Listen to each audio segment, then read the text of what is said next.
जय हिंद। मैं विक्की कुमार आपका स्वागत करता हूं विकास स्टडी पॉइंट पर। प्यारे बच्चों, हमारा 7वां 8वां 9वां चैप्टर कंप्लीट हो चुका है। आज हम 10वां चैप्टर करने जा रहे हैं जिसका नाम है producer equilibrium under perfect competition market. Basically जो चैप्टर है ना, ये उत्पादक के संतुलन के बारे में है। जैसे हमने उपभोक्ता के संतुलन के बारे में जाने कि एक कंज्यूमर कैसे इक्विलिब्रियम पॉइंट को अचीव करता है, इन द सेम मैनर हम प्रोड्यूसर इक्विलिब्रियम के बारे में जानेंगे कि उत्पादक जो वस्तुओं एवं सेवाओं का उत्पादन करता है वो कैसे अपने लाभ को मैक्सिमाइज करने के लिए क्रियाएं करता है, यानी एक्टिविटी करता है। और ये बात की जा रही है अंडर परफेक्ट कंपटीशन के अंदर। अब परफेक्ट कंपटीशन यानी कि पूर्ण प्रतियोगिता क्या है, इसके बारे में हमने पिछले चैप्टर में थोड़ा बहुत जान लिया था। अब इस चैप्टर के अंदर इसके बारे में और अच्छे से जानेंगे और आने वाले चैप्टर बेसिकली मार्केट के ऊपर ही बेस्ड है, तो मार्केट को हम बहुत अच्छे से समझने वाले हैं और बड़ा मजा आने वाला है। ठीक है, तो जो बच्चे अभी पढ़ नहीं रहे पढ़ना शुरू कर दीजिए फटाक से, जरूरी है पढ़ना डियर स्टूडेंट्स। ठीक है, हम पढ़ कहाँ हैं? सबसे पहले विकास स्टडी पॉइंट पर। इस चीज को बिल्कुल मत भूलना क्योंकि चैनल का नाम याद रहेगा तभी तो हमारे पास वापस आओगे। और उम्मीद करता हूँ कि आपको मजा भी आ रहा होगा क्योंकि मेरा पढ़ाने का मोटिव ये रहता है कि मैं भले ही मेरी लेंथ वीडियो की थोड़ी ज्यादा हो जाती है बट मैं कोशिश करता हूँ कि इसी के अंदर इतना ज्यादा अच्छे से कवर कर दूं ताकि कहीं और जाने की आपको नीड ही ना पड़े। क्लास के अंदर क्या होता है, एक ही चैप्टर 2 दिन 3 दिन चला जाता है। टीचर की गलती नहीं होती है, यहाँ बच्चे भी मस्ती कर रहे होते हैं, शोर कर रहे होते हैं, तो इस वजह से टीचर पढ़ा भी नहीं पाता कॉन्टिन्यूस। और अगर पढ़ा भी रहे होते हैं तो फिर दोस्त तो हमारे होते हैं जो कि लिए अपनी हरकतें करना शुरू कर देते हैं, कभी इधर छेड़ना कभी कुछ करना, तो आधा ध्यान हमारा दोस्तों की मस्ती में होता है और आधा ध्यान पढ़ाई पर, तो वहां कहाँ समझ में आता है इतने अच्छे से, है ना। लेकिन यहाँ पर दो सब करने वाला बिल्कुल नहीं है, अकेले पढ़ना है और पूरा फोकस यहाँ पर रहने वाला है। ठीक है, तो शुरुआत करते हैं। सबसे पहले हम बाजार के बारे में, कौन सा बाजार, पूर्ण प्रतियोगिता यानी कि परफेक्ट कंपटीशन के बारे में जानते हैं कि ये होता क्या है। इसके बारे में थोड़ा जान लिया था, अब और डीपली समझते हैं। बेसिकली क्या है वो समझने की कोशिश कीजिए।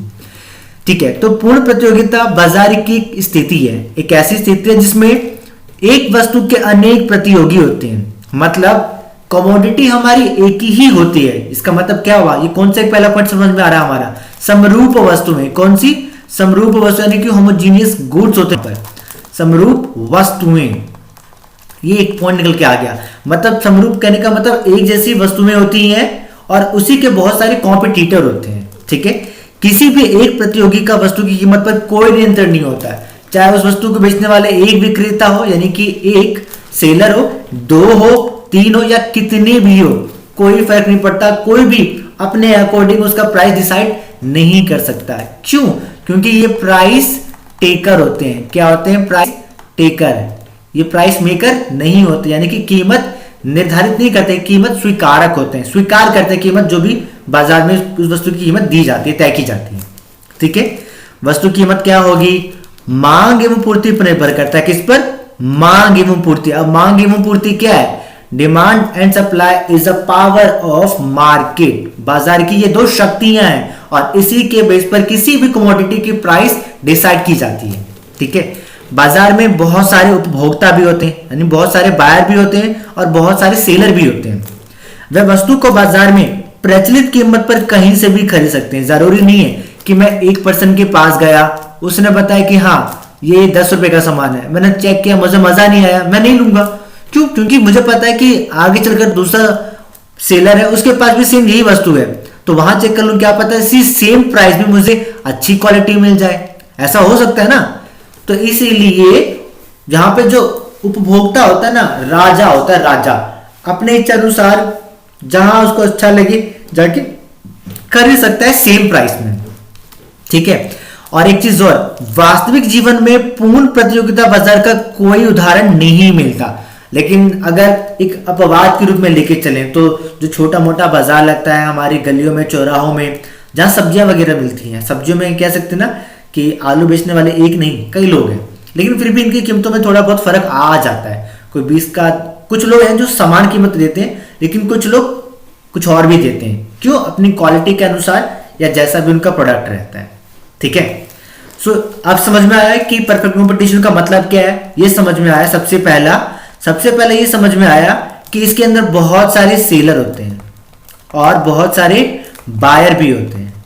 ठीक है, बहुत सारे सेलर और बहुत सारे बायर होते हैं। दूसरा समझ में ये आया कि ये प्राइस टेकर होते हैं, यानी कि कीमत का निर्धारण खुद नहीं कर सकते, ये एक्सेप्ट करते हैं। और तीसरा क्या होता है कि इनके अंदर होमोजीनियस प्रोडक्ट होते हैं, ठीक है, होमोजीनियस मतलब समरूप वस्तु में होती हैं। इसके अलावा कीमत को निर्धारित नहीं करते। ये किस पर डिसाइड की जाती है? मांग एवं पूर्ति की शक्तियों के द्वारा। तो इससे हमें समझ में आ गया कि ये होती हमारी पूर्ण प्रतियोगिता। लेकिन ये तो छोटा सा रूप है, अब इसको विस्तृत रूप में जानते हैं कि इसके अलावा और क्या क्या इसकी विशेषताएं होती हैं, इसकी कौन सी कैरेक्टरिस्टिक्स है, आप वो भी जानते हैं। ठीक है, सबसे पहला हमारा फर्मों विक्रेताओं की अधिक संख्या, ये हमने समझ लिया। यानी कि ऐसा मार्केट होता है जिसके अंदर लार्ज नंबर पर सेलर होते हैं और लार्ज नंबर पर हमारी बायर्स भी होते हैं, यानी कि खरीदने वाले। तो पहला पॉइंट इसने दिया है लार्ज नंबर ऑफ फर्म्स कह लो, फर्म्स मतलब वही जो प्रोडक्शन करती है, या फिर बेचने वाला यानी कि सेलर कह लो, बात एक ही है। ठीक है, बहुत बड़ी मात्रा में होती है। दूसरा क्या है? क्रेताओं की अधिक संख्या, यानी कि जो बायर्स होते हैं खरीदने वाले वो भी बहुत बड़ी मात्रा में होते हैं। यानी कि परफेक्ट कॉम्पिटिशन के अंदर क्रेताओं की संख्या इतनी ज्यादा होती है कि इनको कोई फर्क नहीं पड़ता कि कोई वस्तु की कीमत किस तरीके से मतलब बेच रहा है। क्योंकि इनको पता है कि अगर ये मुझे महंगा दे रहा है तो दूसरा वाला सेम वस्तु मुझे अच्छे दामों पे मिल जाएगा। लेकिन यहाँ पे विक्रेता महंगा नहीं कर सकता, क्योंकि उसे पता है कि बाजार के अंदर वही वस्तु बेचने वाले बहुत सारे विक्रेता है, तो उसकी वस्तु की कीमत अधिक करके अपना नुकसान नहीं करना चाहेगा। करेक्ट। थर्ड पॉइंट है हमारा होमोजीनियस प्रोडक्ट। अब होमोजीनियस प्रोडक्ट मैंने आपको बता दिया। अब ये होमोजीनियस किस प्रकार से होती है ये भी समझ लेते हैं। तो परफेक्ट कंपटीशन के अंदर एक महत्वपूर्ण शर्त ये होती है कि सभी विक्रेता एक जैसी यानी कि समरूप इकाइयां ही बेचते हैं, या जितने भी सेलर होते हैं ना होमोजीनियस प्रोडक्ट को बेचते हैं, जैसे कि उनका रूप, उनका रंग, क्वालिटी, किस्म, किसी भी प्रकार का कोई अंतर नहीं होता, मतलब एक समान ही होते हैं। तो ये सभी वस्तुएं हमारी समरूप वस्तुएं कहलाती हैं, जो रंग, रूप, आकार, भार, किस्म से एक समान है। ठीक है ना। समस्त बाजार में वस्तु की एक ही कीमत होने की वजह से विक्रेता को उसके विज्ञापन करने की जरूरत पड़ती ही नहीं है। तो यहाँ पे विज्ञापन का खर्चा बढ़ता है। क्यों? क्योंकि मान लिया जाए कि जो सामान मैं बेच रहा हूं वही आप बेच रहे हो, आपका दोस्त भी वही बेच रहा है, उसके और भी दोस्त वही बेच रहे हैं, तो जब सभी एक जैसे ही बेच ही रहे हैं तो ऑटोमेटिक ये भी तो एक एडवर्टीजमेंट ही हो रहा है ना। मैं कहीं और बेचता हूँ, आप कहीं और बेचते हो, वो कहीं और बेचता है, या फिर एक ही जगह ही क्यों ना बेचते हैं, लेकिन जो बायर्स है उनकी नजर पड़ रही है, उनको दिख रहा है कि मार्केट के अंदर ये सारी वस्तुएं एक जैसी हैं, ये बिक रही हैं, तो इससे ऑटोमेटिक क्या हो जाता है, विज्ञापन हो जाता है। तो विज्ञापन का खर्चा हमारे यहाँ पे बचता है। ठीक है ना। तो ये भी बेनिफिट मिलता है हमारा पूर्ण प्रतियोगिता बाजार के अंदर। अगला पॉइंट क्या है? Full knowledge. फुल मतलब पूर्ण ज्ञान किसको होता है? कस्टमर को और सेलर को, यानी कि जो बेचने वाला है उसको भी पता है और जो खरीदने वाला है उसको भी पता है। ये एक ऐसा बाजार होता है जिसके अंदर दोनों को पूरी जानकारी होती है। उनको यह पता होता है कि अलग अलग विक्रेता वस्तु को किस कीमत पर बेच रहे हैं, और ऐसे ज्ञान और सजगता के फलस्वरूप बाजार में वस्तु के एक ही कीमत बनी रहती है ना। क्योंकि जो खरीदने वाला क्रेता है, बायर्स, वो भी अवेयर है, और जो विक्रेता जो बेच रहा है वो भी अवेयर है, क्योंकि उसको भी पता है कि जो वो बेच रहा है उसी के साथ साथ बहुत सारे लोग वही सामान बेच रहे हैं। तो वो अपनी कीमत को बढ़ा करके कस्टमर से लाभ कमाने के उद्देश्य से वो नुकसान करेगा। क्यों? क्योंकि उससे पता है कि जो कस्टमर है वो भी अवेयर है, उनको भी पता है कि जो वस्तु मैं बेच रहा हूँ वस्तु आगे भी मिल रही है, तो मैं अपनी कीमत बढ़ा करके अपना नुकसान क्यों करूंगा, जब कस्टमर को पता है कि वहां सस्ता मिल रहा है। तो मुझे भी अपनी वस्तु की कीमत वही उतनी ही रखनी पड़ेगी। इस वजह से यहां पर बायर्स को और कस्टमर दोनों को ही बेनिफिट मिलता है समान रूप से। इसके अलावा ये एक ऐसा फर्म होता है जिसके अंदर कोई भी व्यक्ति आकर के जुड़ सकता है और जब मन करे छोड़ के जा सकता है, मतलब इसमें स्वतंत्र प्रवेश होता है, free entry and exit forms, कोई रोक टोक नहीं, आराम से आओ, व्यापार करो, मन भर गया या जो भी रीजन हो छोड़ के चले जाओ, कोई इश्यू नहीं है। ये इस प्रकार का मतलब बाजार है, इसमें किसी को कोई रोक टोक नहीं होती। 6 पॉइंट क्या कह रहा है? लेक ऑफ इंडिपेंडेंट जजमेंट और रिस्ट्रिक्शन, मतलब स्वतंत्र निर्णय या प्रतिबंधों का अभाव होता है। कैसे? अब क्रेता और विक्रेता किसी वस्तु के उत्पादन, उसकी मात्रा और उसकी कीमत संबंधी कोई समझौता नहीं था। समझ में आया? नहीं, दोबारा सुनो। इसके अंदर स्वतंत्र निर्णय नहीं लिया जा सकता किसी एक बायर के द्वारा या एक सेलर के द्वारा कि इस वस्तु की क्वालिटी इतनी होनी चाहिए, या इसका प्राइस मैं बाजार में इतना रखूंगा, या इसका प्रोडक्शन मैं इतना ज्यादा करूंगा। इस पे कोई किसी का जजमेंट नहीं होता, ना ही कोई रिस्ट्रिक्शन होता है। उत्पादन के मामले में जैसे कि मैं हूं, तो मेरी मर्जी है मैं कितना भी उत्पादन करूं।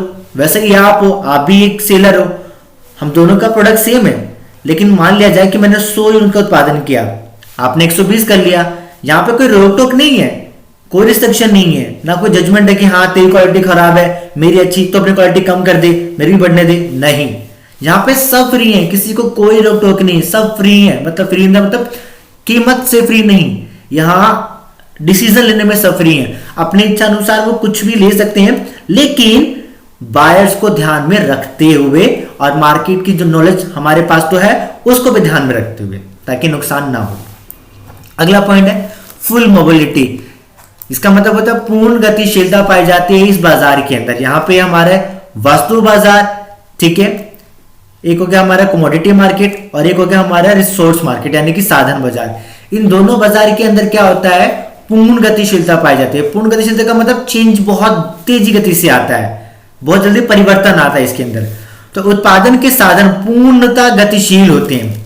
एक विक्रेता उसी फर्म से वस्तु खरीदेगा जहां वो सस्ती मिलेगी। मानते हो कि नहीं मानते हो? आप किसी दुकान में जाओगे सामान खरीदने के लिए, आपको पता है कि जो सामान यहाँ पे 20 रुपए मिल रहा है, अगले वाला वही सामान की कीमत 18 या 17 रुपए लगा रहा है, तो ऑब्वियसली वहीं जाओगे ना खरीदने के लिए। जब सामान से में तो महंगा क्यों खरीदोगे आप? करेक्ट। ऐसी आपकी सेवाएं भी होती हैं जहां से उसे अधिक कीमत मिलेगी, ठीक है। और एक साधन अपनी सेवाएं वहीं बेचेगा जहां पे समझ में आया कि आप वहां से खरीदना पसंद करोगे जहां पे सामान सस्ता मिलेगा। लेकिन एक साधन अपनी सेवाएं वहीं बेचेगा जहां उसे अधिक कीमत मिलेगी। करेक्ट। अगर आप कस्टमर के नजरिए से देखोगे तो आप पैसे बचाने की सोचोगे, और एक बायर सेलर के नजरिए से सोचोगे तो सेलर का काम है प्रॉफिट को अर्न करना, तो ज्यादा से ज्यादा वस्तु कीमत रख के ज्यादा से ज्यादा मुनाफा कमाने की सोचोगे, ठीक है। तो इस वजह से यहां पर पूर्ण गतिशीलता पाई जाती है, फुल मोबिलिटी होती है। आखिरी पॉइंट यानी कि 8 पॉइंट है हमारा lake of additional traffic cost, यानी कि यातायात। अब हमें पता है कि हम सामान अगर उत्पादन कर रहे हैं तो एक जगह से दूसरी जगह भी हमें पहुंचाना पड़ेगा, तो उसके लिए कोई एडिशनल कॉस्ट, ट्रैफिक कॉस्ट नहीं लगता है, ठीक है। ये एक ऐसा बाजार है जिसके अंदर विभिन्न क्षेत्रों में वस्तु को बेचने के लिए कोई यातायात लागत खर्च नहीं करनी पड़ती। इस दशा में किसी वस्तु की पूरे बाजार में एक ही कीमत प्रचलित हो सकती है। फर्म केवल अपने उत्पादन की मात्रा निर्धारित करने के लिए स्वतंत्र होती है। मतलब कोई भी फर्म है वो अपने प्रोडक्शन कितना करना चाहते हैं वो उसके लिए स्वतंत्र है, लेकिन वस्तु की कीमत कितनी रहेगी और क्या क्वालिटी क्या रहेगी या किस तरीके से उसको बेचना है वो डिसाइड नहीं कर सकता। वो जो मार्केट में वैल्यू है उस प्राइस की, क्वालिटी जो दे रहे हैं वही उसको देना पड़ेगा, ठीक है। तो यहाँ पर lake of additional traffic cost का मतलब हो गया कि यहाँ पर इधर उधर बेचने की जरूरत नहीं है, क्योंकि जो कीमत मैं यहाँ अर्न कर रहा हूं, अगर मैं 10 कोस दूर भी जाकर के उसको बेचूंगा तो फिर मुझे पता है कीमत जब उतनी ही लगनी है, उतना ही मेरी कीमत में बिकने वाला सामान है, तो मैं फालतू में यहां से वहां तक का भाड़ा क्यों लगा करके बेचने जाऊंगा, जब मुझे पता है कि मेरे एरिया में कीमत उतनी मिल ही रही है जो मुझे 10 कोस जाकर बाद जाकर के मिलने वाली है। तो इससे भी क्या होता है, लागत मेरी बचती जाता है, मुझे कहीं और भटकना नहीं पड़ता, मैं अपनी ही जगह पर रख करके उस सामान को बेच सकता हूं, वही कीमत जो सब जगह बिक रही है, ठीक है। तो ये थी हमारी, क्या थी हमारी ये विशेषताएं थी हमारी परफेक्ट कंपटीशन की। उम्मीद करता हूं समझ में आ गया होगा। थोड़ा सा एक रिवीजन लेते हैं। क्विक रिवीजन क्या था हमारा? सबसे पहला number of buyers, number of seller, ठीक है।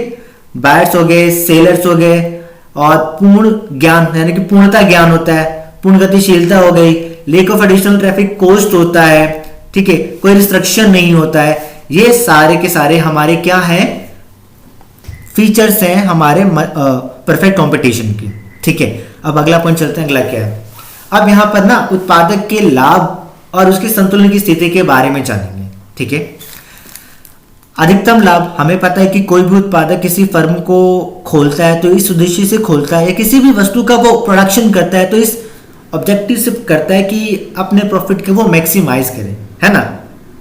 अगर आप दुकान चला रहे हैं तो दुकान इसलिए चला रहे हैं ना ताकि ज्यादा से ज्यादा वहां पे लाभ कमाए, करेक्ट।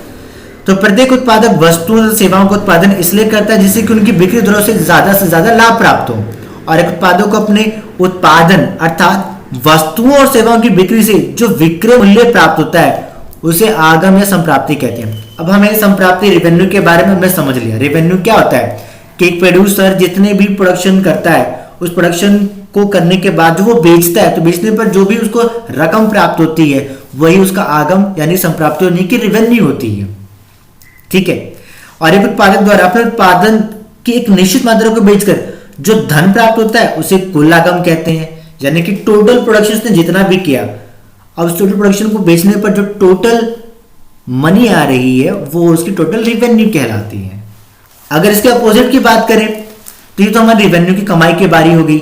लेकिन इसके विपरीत एक उत्पादक को किसी वस्तु की निश्चित मात्रा का उत्पादन करने के लिए उत्पादक को जो धन व्यय करना पड़ता है। यहां पर तो मैंने इसको बेचा तब मुझे कमाई मिली, लेकिन उससे पहले जो वस्तु मेरी बनी है उस वस्तु को बनाने के लिए मुझे खर्च भी तो करना पड़ा ना। तो जो खर्च करना पड़ा ना मुझे उस टोटल वस्तु को बनाने के लिए उसे हम कुल लागत कहेंगे, टोटल कॉस्ट कहेंगे। सिंपल भाषा है और हर कोई समझ सकता है ना बच्चों। तो एक उत्पादक को प्राप्त होने वाले कुल आगम उसके द्वारा खर्च की गई कुल लागत से अधिक होता है। तो कुल आगम और कुल लागत के अंतर को लाभ कहा जाता है। यहाँ पे पॉइंट समझना क्या कहा इसने कि एक उत्पादक को प्राप्त होने वाले कुल आगम मतलब एक प्रोड्यूसर है तो उसने जितना भी टोटल रेवेन्यू अर्न किया और जितना भी उसने उसको बनाने के लिए टोटल कॉस्ट लगाई तो ये क्या होता है, ये ज्यादा होता है किससे, इससे। और इन दोनों का डिफरेंस जब मैं टी आर में से टीसी को माइनस कर दूंगा, मैंने कमाया 100 रुपए, ठीक है, और इस 100 रुपए को कमाने के लिए यानी कि जो वस्तु मैंने बेची है उस वस्तु को बनाने के लिए जो मेरा खर्च आया ना वो मेरा 60 रुपए आया। 60 रुपए का खर्च आया, कमाई मेरी 100 रुपए की हुई तो 100 में से 60 गया, कितना बचा 40। ये मेरा क्या हो गया, प्रॉफिट हो गया। मतलब मेरी कॉस्ट से ऊपर जितना भी हिस्सा आएगा ना वो मेरा प्रॉफिट कहलाएगा। ठीक है। तो इस तरीके से लाभ को हम पाई से इंडिकेट करते हैं इकोनॉमिक्स के अंदर। ठीक है। यहाँ पर देखो एक एग्जांपल भी दिया गया है, जो एग्जांपल मैंने यहाँ समझाया वो एग्जांपल इसमें भी बताया है ताकि अगर आप दोबारा पढ़ो चीज को तो आपको और अच्छे से क्लियर हो पाए। ठीक है डियर स्टूडेंट्स। अब आगे बढ़ते हैं। आगे क्या है, इसके विपरीत यदि उत्पादक द्वारा किसी वस्तु के उत्पादन पर खर्च की कुल लागत, अब यहाँ पे देखा जाए अगर टीआर मेरा ज्यादा है और टीसी कम तो मुझे प्रॉफिट होगा। लेकिन अगर अपोजिट हो जाए, ठीक है, टीआर टोटल रिवेन्यू मेरी टोटल कॉस्ट से कम हो जाए, मतलब 100 रुपए मेरा टोटल कॉस्ट हो जाए और कमाया मैंने कितना 80 रुपए, तो मुझे कितने की हानि हुई, 20 रुपए का लॉस हो गया ना बच्चों। 100 रुपए की मेरी लागत आई और 80 रुपए की मेरी संप्राप्ति हुई, तो जो मेरा बचा वो मेरा 20 रुपए वो मेरी हानि हो गई क्योंकि मैंने लगाया ज्यादा और कमाया कम। तो इस वजह से मुझे लॉस हो जाएगा और लॉस का फॉर्मूला मैंने आपको बता दिया। इसका उल्टा कर देंगे, टीसी में से टीआर को माइनस कर देंगे। ठीक है।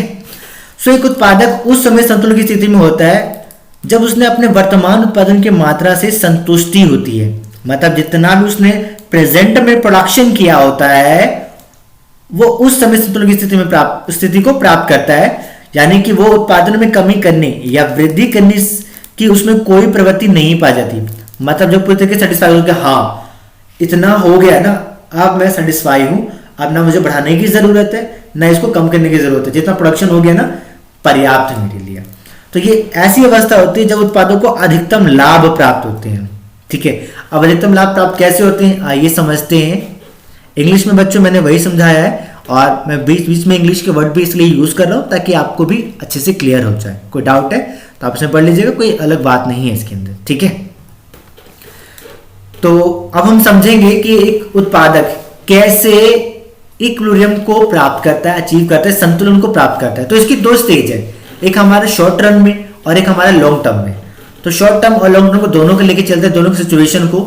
सबसे पहले हम बात करते हैं अगर शॉर्ट रन की बात करें तो शॉर्ट रन में इक्विलिब्रियम पॉइंट कैसे अचीव करता है एक प्रोड्यूसर। तो अल्पकाल में हमें पता है कि जो एक प्रतियोगी फर्म का प्लांट होता है, प्रतियोगी मान लिया जाए एक मैं हूं और एक आप हो, हम दोनों ने अपने अपने लेवल प्रोडक्शन को स्टार्ट किया। ठीक है। आप क्या हो, मेरे कॉम्पिटिटर, और मैं क्या हूं, आपका कॉम्पिटिटर। हम दोनों एक दूसरे के कॉम्पिटिटर है, लेकिन हमने जो प्लांट लगाया है अपनी अपनी जगह पर वो तो हमारा स्थिर है ना, कांस्टेंट है। ऐसा तो है नहीं कि मैंने लगा दिया है तो तुरंत बदल भी दूंगा 1 महीने के अंदर, 2 महीने के अंदर, नहीं। क्योंकि शॉर्ट रन का मतलब यही होता है कि ये एक बहुत ही छोटी अवधि होती है, बहुत ही छोटा पीरियड होता है जिसके अंदर हम अपनी फिक्स चीजों को चेंज नहीं कर सकते।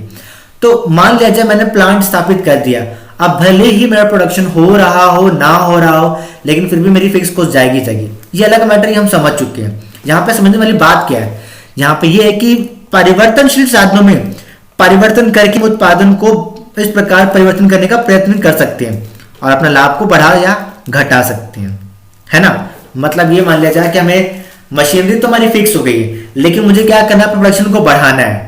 अब मशीनरी नहीं भी एक साथ एकदम से नहीं ला सकता, जो स्थापित कर दिया है। अब मैं क्या करूंगा प्रोडक्शन को बढ़ाने के लिए, तो जो मेरे वेरिएबल फैक्टर है, वेरिएबल फैक्टर याद आ रहा है, परिवर्तनशील कारक, तो वो कौन है, वो हमारे लेबर है बच्चा, यानी कि श्रमिक। तो श्रमिक को ज्यादा से ज्यादा रख करके अपने प्रोडक्शन को मैं बढ़ा सकता हूं। मान लिया जाए कि मैंने तो आपने रखा 20 लेबर, मैंने रखा 25 लेबर, तो किसका प्रोडक्शन ज्यादा होगा, मेरा होगा ना, क्योंकि मेरे वेरिएबल फैक्टर आपसे ज्यादा है। तो इसी के अकॉर्डिंग हम क्या कर सकते हैं, अपने प्रॉफिट को बढ़ा सकते हैं और अपने लॉस को कम से कम कर सकते हैं। आया, तो शॉर्ट रन में इस तरीके से हम करा सकते हैं। अब इसके अलावा यहां पर एक विधि अपनाई गई है, वो है आपका total revenue and total cost approach, यानी कि कुल लागत तथा कुल लागत विधि। तो अल्पकाल में एक फर्म उत्पादन की उस मात्रा का उत्पादन करेगी जिस पर उसके लाभ अधिकतम हो। ऑब्वियस सी बात है, वो एक अल्प शॉर्ट टर्म की बात कर रहे हैं।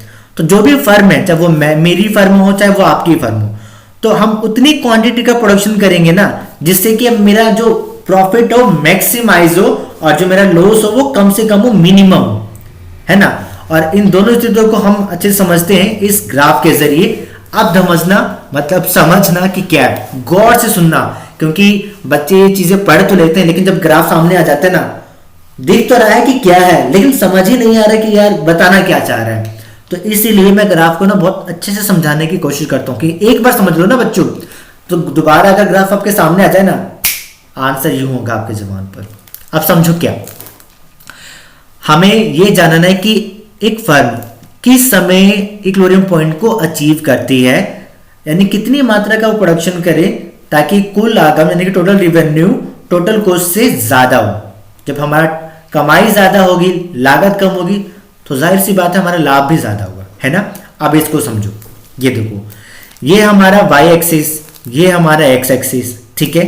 ये हमारा 0 से स्टार्ट है और ये वाला पॉइंट आ रहा है बिल्कुल स्ट्रेट 45 डिग्री पर, ये हमारा टोटल रिवेन्यू को बनाया गया है, ठीक है।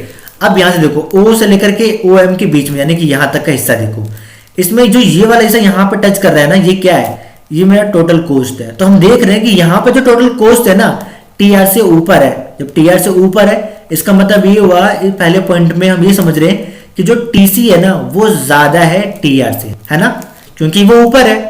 तो जब ये ऊपर है और TR हमारे नीचे है, तो यहां पर क्या हो रहा है, यहां पे हमें नुकसान हो रहा है, हानि हो रही है।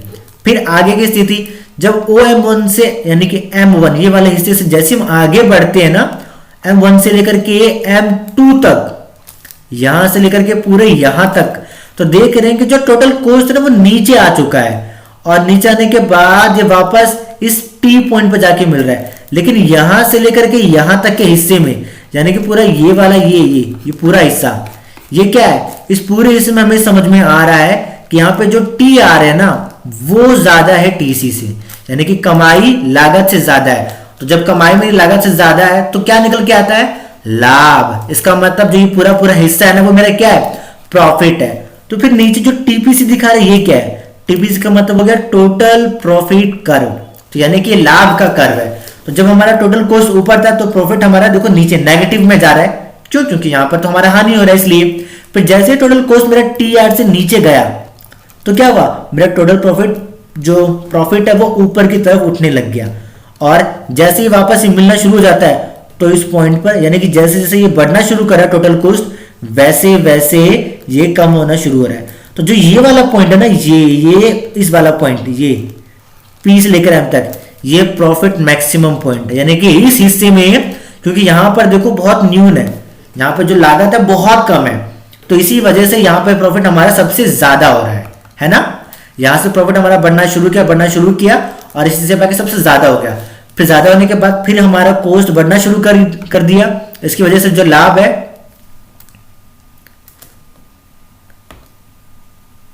ठीक है, कहां थे हम, हाँ, इसकी वजह से जो हमारा लाभ है वो क्या है, ज्यादा है। अब हमारा लाभ ज्यादा है, तो आया समझ में आपको ये वाला पॉइंट? क्या हो रहा है? ठीक है, तो ये वाला पॉइंट आपको समझ में आ गया कि कितना हमारा प्रॉफिट हो रहा था और किस हिसाब से हमारा प्रॉफिट हो रहा था।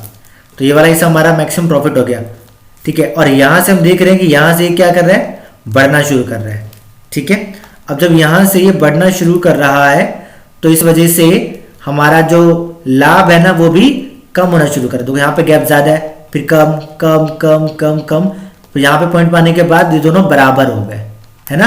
तो यही वो हिस्सा है जहां पर एक प्रोड्यूसर क्या होता है, इक्विलिब्रियम पॉइंट को अचीव करता है, यानी क्योंकि सबसे ज्यादा लाभ उसको इसी पॉइंट पर मिलता है, और जब सबसे ज्यादा लाभ उसको इसी पॉइंट पर मिलेगा तो वो संतुष्ट है। क्यों? ओ भाई बहुत लाभ कमा लिया, अब तो मजे ही मजे, अब ये खरीदूंगा वो करूंगा फलाना ढिकाना, जो भी मन करे उस बंदे का, ठीक है। तो यहाँ पे ध्यान देना कि परफेक्ट कंपटीशन के अंदर जब भी आप टीआर को बनाओगे ना तो वो आपका 45 डिग्री पे बनेगा, ये ध्यान रखना। और इसी तरीके से आपका टीसी कर्व ऊपर से नीचे बनेगा, ताकि आपको ये समझ में आ जाए कि प्रॉफिट हमारा किस समय मैक्सिमम होगा। सो उम्मीद करता हूं कि ये ग्राफ अब आपको अच्छे से समझ में आ गया होगा। कोई डाउट है बेशक पूछ लेना, ठीक है। आगे बढ़ते हैं। अब हमारा इसका व्याख्या, व्याख्या का मतलब जो चीज मैंने आपको समझाई है ना वही एक्सप्लेनेशन यहां पर दिखाई भी गई है, हिंदी में भी और इंग्लिश में भी। वो इसलिए दिखाई गई है ताकि अगर आप नोट्स के द्वारा भी पढ़ रहे हो तो इस नोट्स के द्वारा भी आपको अच्छे से क्लियर हो जाए, ठीक है। एक चीज और बताना चाहता हूं मैं आपको, ग्राफ में जिस पॉइंट पर सबसे ध्यान रखना ब्रेक, अच्छा यहां पे भी आया, देखो यहां पे भी अगर ये क्रॉस करता तो ये भी आपका ब्रेक इवन पॉइंट होता। यहां पे ब्रेक इवन पॉइंट इसलिए है क्योंकि इस पॉइंट पर ये दोनों क्या आपस में क्रॉस कर रहे हैं, ठीक है। ये पॉइंट क्या आपस में क्रॉस कर रहे हैं। अब जब ये क्रॉस कर रहे हैं तो इसी वजह से क्या हो रहा है, इसी वजह से जो टीसी हमारा नीचे की तरफ जा रहा है। अब टीसी हमारा नीचे की तरफ जा रहा है और प्रॉफिट हमारा बढ़ रहा है, ठीक है। वही यहां पे एक्सप्लेनेशन दिखाया गया मैंने। आगे अब हमारा मिनिमम लॉस। अब मिनिमम लॉस को कैसे समझेंगे, तो मिनिमम लॉस भी समझ लेते हैं। देखो ये हमारा वाई एक्सिस हो गया, ये हमारा एक्स एक्सिस हो गया, ठीक है। टीसी क्या है, टीसी का फॉर्मूला हमारा होता है कि जब टीएफसी प्लस में टीवीसी इन दोनों को जोड़ देंगे, यानी कि हमारा टोटल फिक्स कॉस्ट में टोटल वेरिएबल कॉस्ट को जोड़ दिया जाए तो जो निकल के आएगा वो हमारा टोटल कॉस्ट होता है, ये हमें पता है। लेकिन यहाँ पर हम बात किसकी कर रहे हैं, यहाँ पे हम बात कर रहे हैं न्यूनतम हानि की। तो हानि के लिए हमारा टीआर भी होना आवश्यक है, तो हमें तो ये पता है कि टीआर हमारा 45 डिग्री पे बनेगा। अब हमें ये समझ में आ रहा है कि जो टीवीसी है, अब प्रोडक्शन बढ़ाने के लिए मुझे टीवीसी को बढ़ाना पड़ेगा। जो टीवीसी रिसोर्सेज है यानी कि वेरिएबल फैक्टर है उसको बढ़ाना पड़ेगा। जब मैं वेरिएबल फैक्टर को बढ़ाऊंगा तो जो मेरा वेरिएबल कॉस्ट है वो भी तो मेरा बढ़ेगा ना। पहले मेरे पास 5 लेबर काम करते थे, तो मैं उनको महीने का, एक लेबर को मैं 10 देता हूं तो महीने का 5 लेबर को 50,000 मिल गया। अब 10 लोग काम करते हैं तो मतलब 1 लाख चला जाएगा, तो कॉस्ट भी तो मेरा 50,000 से 1,50,000 और बढ़ गया ना। तो इसी वजह से यहाँ पे टीवीसी को शो कर रहा है। लेकिन जो मेरा टीएफसी है वो तो मेरा कांस्टेंट है, क्योंकि यहाँ पे अल्पकाल की बात की जा रही है, शॉर्ट रन की बात की जा रही है, जिसमें जो टीएफसी होता है वो टीएफसी मैंने फिक्स ही होता है, चेंज नहीं होगा। क्यों? क्योंकि हमारा वेरिएबल फिक्स है, तो उस पर आने वाली जो कॉस्ट है वो भी मेरी फिक्स ही होगी। आया गॉट इट? आया समझ आपको? तो यहाँ पे हम देख रहे हैं कि यहां से जो पहले टीएफसी था ना, सॉरी टीवीसी, 0 से स्टार्ट हुआ और आगे बढ़ा, बढ़ने के बाद जब बी पॉइंट पे मिलता है फिर वापस से ऊपर उठने के ऊपर की तरफ उड़ना शुरू हो जाता है। तो यहां पे समझ में ये आ रहा है कि जो टीवीसी हमारा क्या है, हमें ये समझ में आ गया कि टीसी हमारा क्या है, टीवीसी क्या और टीआर हमारा क्या है। अब जो टीआर है, वक्र टीवीसी को बिंदु बी पर छू रही है, यानी कि यहां पर छू रही है। इससे ये समझ में आ रहा है कि हम केवल ना वेरिएबल फैक्टर को बढ़ा करके ही, मतलब हमारा जो फर्म है वो केवल परिवर्तनशील लागत प्राप्त हो रही है और उसे स्थिर लागत की हानि हो रही है ना। मतलब स्थिर लागत हमारा कौन सा, मतलब हमारे संसाधन जो स्थिर है, फिक्स्ड है, उस पर क्या रहा है, वो कॉस्ट तो निकल नहीं रहा, लेकिन जो हमारा वेरिएबल कॉस्ट है वो हमारा निकल रहा है। तो इससे ये हानि हमारा किसे डिसाइड की जा रही है, जो ए से लेकर के बी तक के बीच में, ए से लेकर के बीच में ये ए बी क्या है, ये हमारा टीएफसी है। और टीएफसी कैसे आएगा, जब मैं इसमें से इसको माइनस कर दूंगा, तो इसमें से इसको माइनस करने पर जो निकल के आ रहा है ये गैप ही मेरा क्या है, टीएफसी है, टोटल फिक्स कॉस्ट। और टोटल फिक्स कॉस्ट की यहाँ पर क्या हो रही है, हानि हो रही है, लॉस हो रही है। अब यहाँ पर जो स्थिर लागत है यानी कि एबी, अब इसकी हानि न्यूनतम होती है। क्यों? क्योंकि जो फर्म को उस समय उठानी पड़ेगी जब वह अल्पकालिक अपना उत्पादन बंद भी कर देती है। मतलब हमें ये समझ में आ रहा है कि टीवीसी तो होगा ही होगा, मैं अगर बढ़ाऊंगा वेरिएबल फैक्टर तो मेरा कॉस्ट भी बढ़ेगा बढ़ेगा, लेकिन यहां पर जो मेरा लॉस है वो कम से कम है ना भाई। क्यों? क्योंकि मैं इसको बढ़ा थोड़ी रहा हूं, ये तो मेरा एक जो है वही है, मैं बढ़ा किसको रहा हूं, मैं टीवीसी को बढ़ा रहा हूं शॉर्ट रन में, तो इसकी कॉस्ट मेरी बढ़ रही है। लेकिन जो इसकी कॉस्ट है टीएफसी की वो तो मेरी फिक्स ही है, न्यूनतम है, चाहे वो प्रोडक्शन हो चाहे ना हो चाहे बहुत ज्यादा हो, उससे फर्क नहीं पड़ता, मेरा ये एक ही रहेगा। तो इसी वजह से जो लॉस आएगा वो मेरा कम कम ही आएगा। अगर इसको बढ़ाता तो लॉस मेरा बढ़ जाता, लेकिन क्योंकि मेरा एक ही है, भले मेरा ये एक बढ़ रहा हो, एक मेरा फिक्स है बाकी दूसरा बढ़ रहा, कोई दिक्कत नहीं, लेकिन एक तो मेरा फिक्स है ना, इसीलिए मेरा जो लॉस है वो मिनिमम है। आया समझ? तो जब भी आपसे न्यूनतम हानि की बात करेगा ना तो समझ जाना टीसी हमारा सबसे ऊपर रहेगा, टीवीसी टीआर को टच करेगा, और जिस पॉइंट पर टच करेगा ना तो उस पॉइंट पर टीसी और टीवीसी का जो डिफरेंस होगा वो हमारा टीएफसी होगा, और वो टीएफसी हमारा मिनिमम लॉस होगा। ठीक है, आगे बढ़ते हैं। वो था हमारा टीआर और टीसी अप्रोच। अब है हमारा एमआर और एमसी अप्रोच, यानी कि यहाँ पे मार्जिनल रिवेन्यू और मार्जिनल कॉस्ट के अप्रोच के बारे में बात करेंगे। तो फर्म की संतुलन की स्थिति को ज्ञात करने का दूसरा तरीका है और प्रचलित तरीका है हमारा ये। अब किसी वस्तु की एक अतिरिक्त इकाई का उत्पादन करने से हमें क्या होता है, कुल लागत में जो अंतर आता है उसे सीमांत लागत कहते हैं। मेरे पास पहले 100 कमोडिटी का प्रोडक्शन था, मैंने क्या कर दिया 101 किया। अब 100 को प्रोडक्शन करने के लिए मेरे पास खर्चा आया था 200 का, ठीक है। अब 101 किया तो 205 रुपये हुआ, तो एक्स्ट्रा कितना आया, एक्स्ट्रा आया, आप बोलोगे 5 रुपये आया सर। तो जो 5 रुपये आया ना, ये एक एक्स्ट्रा यूनिट को प्रोड्यूस करने से आया ना, तो ये 5 ही मेरा क्या है, एमसी है, यानी कि मार्जिनल कॉस्ट है, सीमांत लागत है। ठीक है, इसी प्रकार से रिवेन्यू की बात करें तो मान लिया जाए कि मैंने 100 क्वांटिटी का प्रोडक्शन किया। अब 100 क्वांटिटी को बेचने पर मुझे ना कितना हुआ, 2000 रुपये कमाई हुई। अब जैसे ही मैंने 101 किया तो मुझे 2100 रुपये का हो गया। ठीक है, तो एक एक्स्ट्रा यूनिट कितने की मैंने, एक। अब कमाई कितनी एक्स्ट्रा हुई, 100। तो जो 100 के एक्स्ट्रा कमाई हुई ना, वो एक एक्स्ट्रा यूनिट को सेल करने से हुई, तो ये एक्स्ट्रा यूनिट मेरी क्या हो गई, एमआर हो गई, मार्जिनल रिवेन्यू हो गई। बहुत सिंपल है, आए समझ? ऑफ कोर्स आया होगा, इतनी बड़ी बात थी भी नहीं इसके अंदर। अब इसके अप्रोच के बारे में समझते हैं। सबसे पहला पॉइंट करें कि यदि सीमांत आगम यानी कि आपका मार्जिनल रिवेन्यू मार्जिनल कॉस्ट से ज्यादा हो, मतलब सीमांत संप्राप्ति सीमांत लागत से ज्यादा हो और सीमांत लागत बढ़ रही हो, यानी कि एमसी क्या होना चाहिए, वो बढ़ना चाहिए, तो फर्म अपने उत्पादन में वृद्धि करेगी। पॉइंट को समझना कि एक फर्म अपने प्रोडक्शन को कब बढ़ाएगी, कब बढ़ाना उसको चाहिए, तो तब उसको बढ़ाना चाहिए जब उसका एमआर एमसी से ज्यादा हो और एमसी बढ़ रहा हो। पहला पॉइंट क्या है कि एमआर एमसी से ज्यादा होना चाहिए, लेकिन आगे की स्थिति में एमसी जो है वो बढ़ना होना चाहिए। एमसी, एमआर नहीं, एमसी बढ़ता होना चाहिए, तब जाकर के उसको प्रोडक्शन को बढ़ाना पड़ेगा। ठीक है, सेकंड पॉइंट क्या कह रहा है, सेकंड कह रहा है if marginal revenue is less than marginal cost. अब यहां पे क्या है, जो मार्जिनल रिवेन्यू है ना वो कम है एमसी से, पहले ज्यादा था। अगर एम आर एमसी से कम हो तो फर्म अपने उत्पादन में कमी करेगी। आया समझ? जब एम आर एमसी से कम हो, अगर एम आर ज्यादा हो एमसी कम, तो प्रोडक्शन को बढ़ाएगी, करेक्ट, तभी तो ज्यादा से ज्यादा कमाई होगी। और अगर विपरीत हो तो प्रोडक्शन को कम करेगी, क्यों, कॉस्ट को कम करने के लिए, ताकि कम से कम हानि हो उसको। ठीक है, अगला पॉइंट, थर्ड पॉइंट है हमारा एम आर एमसी के बराबर, यानी कि जब ये दोनों बराबर हो और सीमांत लागत बढ़ रही हो और यहां पर भी हमारी जो एमसी कॉस्ट हो यानी मार्जिनल कॉस्ट वो बढ़ रही हो, तो फर्म को संतुलन उत्पादन की स्थिति प्राप्त कर ली है। यानी कि ये ऐसा पॉइंट है, इसी पॉइंट पर जो एक प्रोड्यूसर होता है या एक फर्म होता है वो इक्विलिब्रियम पॉइंट को अचीव करती है। कब?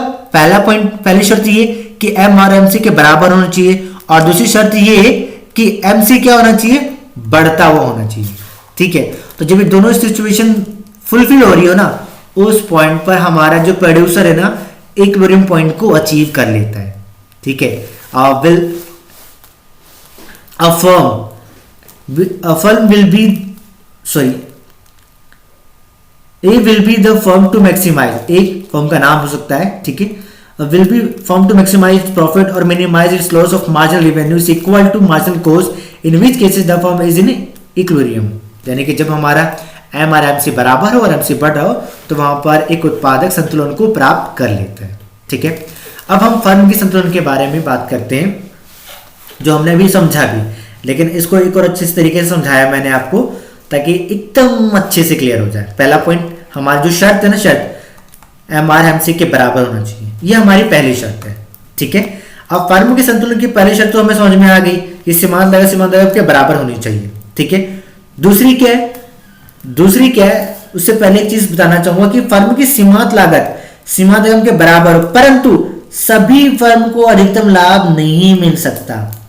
मतलब हम ये तो समझ में आ रहा है कि ये दोनों बराबर होने चाहिए, यानी कि एम आर एम सी के बराबर होना चाहिए, लेकिन यहां जितनी भी फर्म है सभी फर्म को लाभ नहीं मिल सकता। ऐसा इसलिए फर्म के संतुलन के लिए दूसरी शर्त भी पूरी करनी जरूरी है।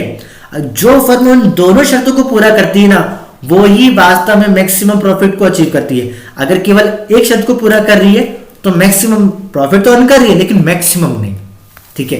तो कंडीशन क्या है, कंडीशन ये कि एमसी हमारा एमआर के बराबर होना चाहिए, ये पहली कंडीशन है। और दूसरी क्या है, एमसी वक्र एमआर वक्र के नीचे से काटे, ये उसकी दूसरी है। मतलब जो एमसी है उसका ढलान हमारा पॉजिटिव होना चाहिए। पहला दोनों बराबर, दूसरा कि एमसी हमारा बढ़ रहा हो, यानी कि पॉजिटिव हो, घट नहीं रहा। पॉजिटिव का मतलब हो कि ये आपको बढ़ रहा हो, ठीक है। जैसे मान लिया जाए कि ये पॉइंट है, अब इस पॉइंट पर ऐसे लेके चलो या ऐसे लेके चलो, ये मेरा क्या है, इस पॉइंट पर दोनों बराबर है।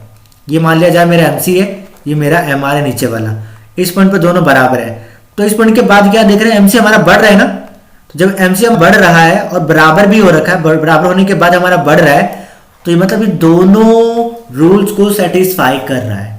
जब ये दोनों कंडीशन को सेटिस्फाई कर रहा है तो इस पॉइंट पर वो जो फर्म होगी ना, मैक्सिमम प्रॉफिट को अचीव करती है, ठीक है डियर स्टूडेंट्स।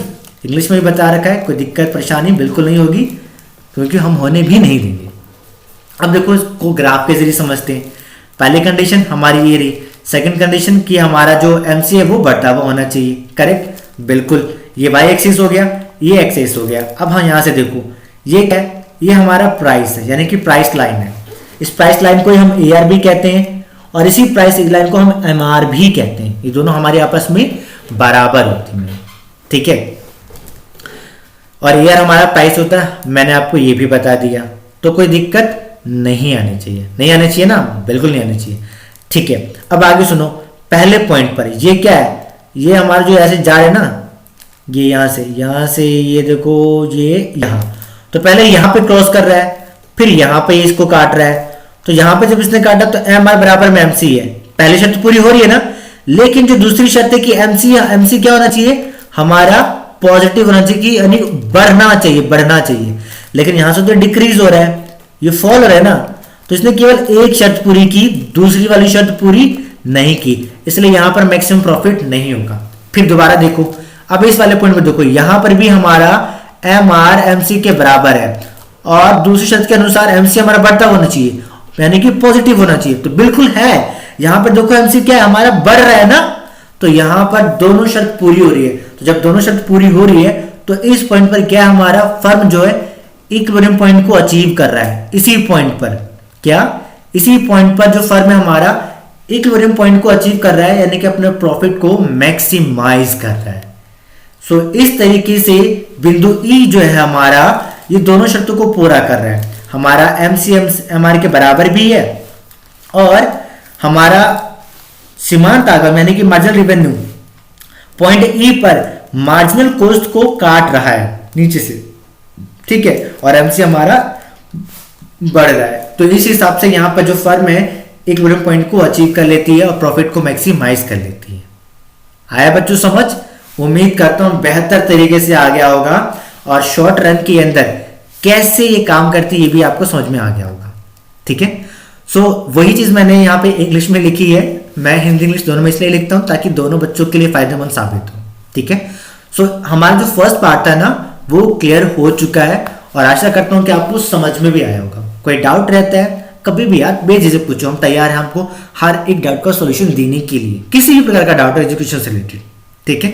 बाकी वीडियो अच्छी लगी है तो लाइक जरूर करें, शेयर करना ना भूलें और नए हैं तो सब्सक्राइब करें। मुस्कुराते रहें, पढ़ते रहिए और खुश रहिए। Thank you so much dear students.